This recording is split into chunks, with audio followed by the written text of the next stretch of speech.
Hello friends, so what are the first line to quit smoking? To quit smoking or smoking de-addiction, what are the drugs which you use first line?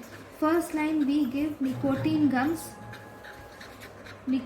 gums patch, inhaler or lozenges are given first line, and along with that you can also give bupropion or varenicline are given first line. Varenicline is given first line.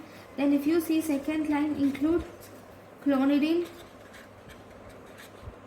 and nortriptyline are given second line.